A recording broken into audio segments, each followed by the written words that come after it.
couple weeks ago, something happened that I still can't get out of my head. I worked the night shift at Walmart. Not the worst job in the world, but after a while it starts to feel like you're just drifting. Same shelves, same silence, same dull hum of the overhead lights. Every night blends into the last. I usually handle the electronics section. It's quiet, low traffic, easy to manage. Most of the customers that late are just truckers passing through or night owls killing time. That's why I noticed him. At first, I didn't think much of it. Just a guy wandering the aisles. But after a few minutes, I realized he wasn't shopping. He wasn't even pretending to. Every time I looked up, he was there, lurking in the next aisle, standing by the clearance rack, staring. He never touched anything, never moved with purpose, just hovered. I tried to convince myself I was overthinking it. Big store, late night, probably nothing. But something felt off. The way he always positioned himself, barely in view, always watching, it set my nerves on edge. I went to radio a manager, but my radio was dead. Figures. I started debating whether I should just go find someone in person when I felt a hand grab my arm. I flinched hard, ready to snap at whoever it was. But before I could, a woman's voice rang out loud and cheerful. "There you are," she said, like we were old friends. She smiled and held onto my arm like she knew me, like we were shopping together. But I had never seen this woman before in my life. Then she leaned in close and whispered, "That guy's been recording you. Just follow me." My stomach dropped.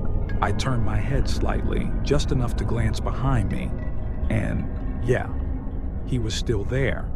But now he wasn't even pretending to browse. He was just watching, with his phone out. I let her lead me. I didn't ask questions. Her grip stayed firm on my arm and she kept up the act, chatting casually like we were catching up.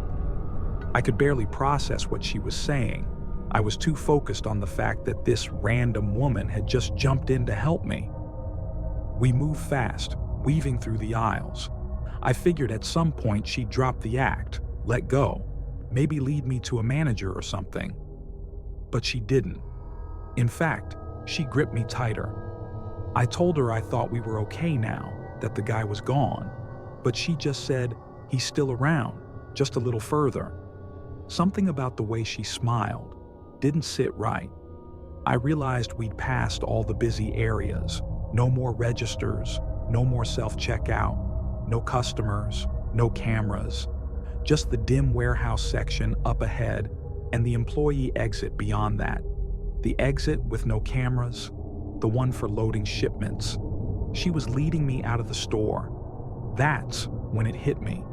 She wasn't helping me. She was with him. I didn't think. I yanked my arm as hard as I could. She held tight for a second, then slipped. I broke free and bolted. As I ran, I heard her yelling behind me, calling my name. My name. I never told her my name. I didn't stop until I ran straight into one of my co-workers. He'd heard me screaming and came to help. I told him to call security. He did. But by the time they checked the cameras, both of them were gone. The footage showed exactly what I feared.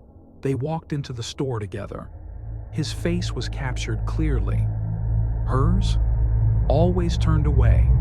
Police were called. They're calling it a failed abduction attempt. I'm still waiting to hear more. But here's what sticks with me the most. They didn't pick me at random. That woman knew my name. I was the target. And I still don't know how or why.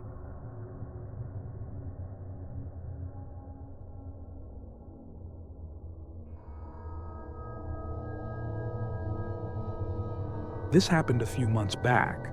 I was working night shifts at a hospital downtown.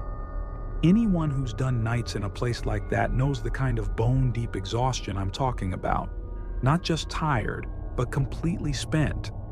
The kind of fatigue where your head feels foggy, your legs don't even feel like they're attached to your body, and you're just going through the motions on autopilot. That was me at 2:30 a.m., walking off a 12-hour shift in the trauma ward. All I could think about was getting to my car and crashing it home. I had no idea I was about to walk into one of the most terrifying moments of my life. The hospital was practically dead at that hour. The halls were cold, washed out by pale overhead lights, just the occasional beep of a heart monitor somewhere, or faint voices echoing from a distant nurse's station. I dragged myself toward the staff elevator, bag in hand, when I noticed a man standing nearby. He looked like hospital security, tall, in a dark uniform with what looked like our badge stitched on the sleeve. "You heading to the garage?" he asked. "Yeah," I replied. "Just need to breathe for a sec before I drive." He nodded and gave a tight smile. "They're sealing off the main garage for repairs tonight. You'll need to use the side exit." Something about that didn't sit right with me. I'd worked there 4 years. Maintenance in the middle of the night? We'd never done that before. "Really?" I said. "No one mentioned that earlier?" There was a tiny pause, barely noticeable. Then he nodded again. "Yeah, it was last minute. Something about busted piping. Shouldn't take long."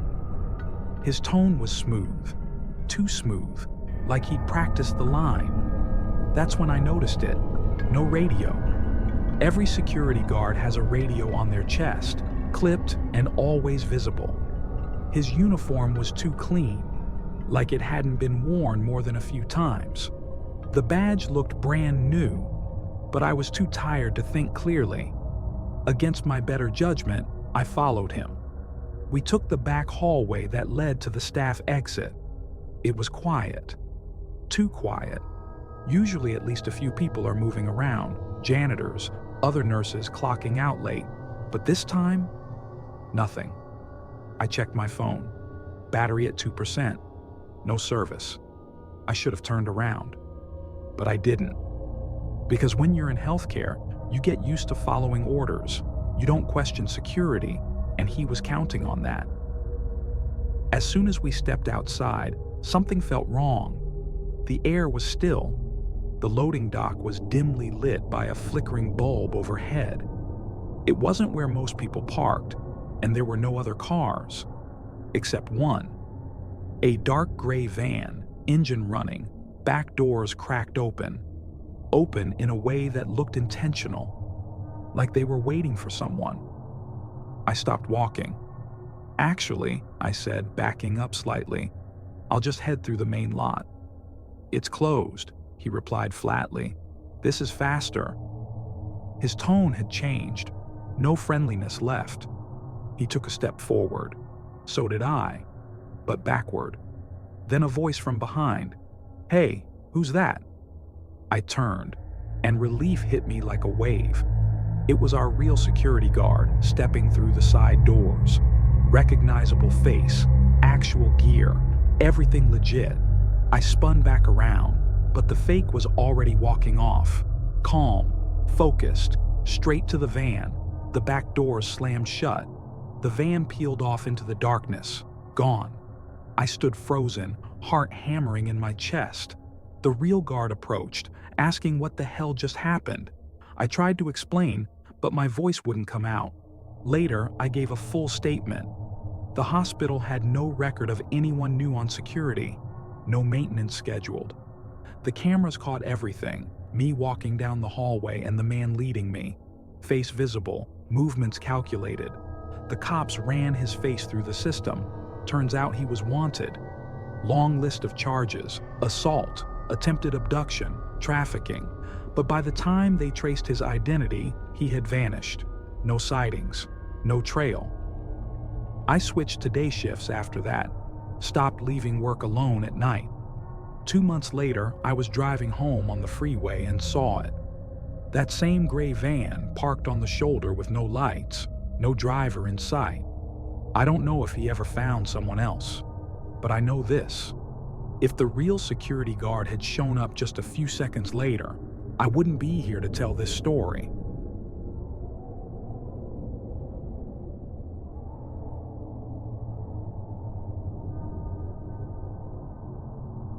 Before I left my hometown, I worked third shift at a diner off the interstate, a knockoff Waffle House kind of place, open 24/7 and usually dead quiet between 1 and 5 a.m. I chose that shift because the tips were decent and the hourly pay was slightly better. Plus, it let me save up just enough to finally move to the city and get out of that nowhere town. Most of the customers were truckers or people passing through in the middle of the night. Locals, if you could call them that, were mostly ranch hands, gas station clerks, and fry cooks like me trying to scrape together a living. But there were always the others, stragglers, transients, meth heads, people who just got stuck there, like something was holding them in place. The scariest part of the job wasn't the late hours or the occasional drunk. It was them, the ones hanging around the parking lot or sleeping under the awning, begging for spare change or staring too long through the windows. At first, I felt bad for them, but after a while, you learn to be cautious, especially working with Carl. Carl was the overnight cook. He'd been there over 15 years and could spot trouble before it walked through the door. He didn't take shit from anyone. I saw him whip spatulas at guys twice his size for less than a snide comment, so I usually trusted his instincts. If Carl tensed up, you tensed up too. One night, around 4 a.m., it had been especially slow, just one customer finishing up a coffee in the corner. That's when the door burst open. A man rushed in, looking completely unhinged. His clothes were shredded, his jacket half hanging off, and he was covered in dust. His eyes were wild. He clutched his right arm tightly to his chest and didn't say a word, just sprinted past the counter and locked himself in the bathroom. Carl and I exchanged a look. Not another one of those nights. Still, something felt different this time. He didn't seem high. He seemed terrified. I squinted toward the restroom. "Does he look familiar to you?" I asked. Carl didn't answer at first, but after a few moments, he muttered, "Wait, that guy was in here earlier tonight, bothering customers for a ride." I remembered then. He'd been going table to table, desperate, asking anyone with a car for a lift. Eventually, we had to kick him out. But something had clearly happened since then. I told Carl I'd handle it. I rang up the last customer and got them out, then grabbed the bathroom keys. I knocked hard. "Sir, you okay in there?" Silence. Then a voice, low and trembling. "I think I'm hurt. I just need a ride." His tone made my skin crawl. It was hollow, like something deeper than fear was eating him alive. I fumbled with the keys. "If you need help, I'm coming in." "No!" he shouted suddenly. "You have to come get me." That stopped me cold. I hesitated, but forced the key into the lock and turned it. The door swung open, empty. No man, no blood, no dirt, nothing. It looked like no one had used it in hours. Hell, it looked cleaner than I remembered. Carl shouted from the kitchen, "What's going on?" "There's nobody in here," I said. Carl didn't believe me. He came storming over, pushed past me, and checked the women's bathroom too. Nothing. No sign of anyone. We stood at the counter after that, going back and forth, trying to figure out how we missed him slipping out. But neither of us had taken our eyes off that hallway since the guy went in. There wasn't a way out, at least not one we hadn't seen. That's when we both noticed it at the same time, through the big front window, just outside in the dark. The man was standing there staring in. His right arm was still pressed to his chest, but now we could see the rest of him. His face was a bloody mess. His nose looked broken in half, lips torn open, one of his eyes swollen shut. The other was wide and leaking blood. We froze. I didn't even breathe. It was like looking into a nightmare. I reached for the phone to call 911, but before I could even dial, he started moving, limping slowly across the window, his bloody eye locked on us. He made it to the far corner of the glass where it wrapped around the building. "What the hell?" I whispered. "Shh," Carl hissed. His face was pale, completely unlike him. Something about this guy had gotten through to him. That scared me more than anything. Then, crash. Something slammed in the back. We bolted to the kitchen and followed the sound to the walk-in freezer. Something, or someone, was inside, tearing through boxes. Carl flung the door open. It was him. He was clutching a handful of frozen burger patties, pressing them to his arm like an ice pack. When he saw us, he dropped them, revealing his injury. His wrist was snapped, bent the wrong direction, and his hand was dangling by what looked like a shred of skin. The thumb was locked in a perfect thumbs up. We all just stared for a second. Then he lunged, sprinting straight at us, shrieking. He crashed through Carl and me like we weren't even there and tore out through the front, disappearing into the night. I scrambled up while Carl locked the doors and killed the lights. We huddled in the back and waited out the rest of the shift in silence. When daylight finally came and the morning crew showed up, we peeked outside to a scene of flashing lights across the freeway. We asked around and got the story. A man had been hit in a suspected hit and run around midnight, less than 1,000 feet from the diner. They didn't find the body until dawn. He died on the shoulder, trying to hitchhike. His body was mangled. But one detail stuck out. His right hand was still pointing up, thumb extended. They cleaned the scene quickly, hosed away the blood. By the time we passed the spot, you wouldn't have known anyone had died there, but I swear, even now, every time I glance at that stretch of road, it's cleaner than any part of town ever should be.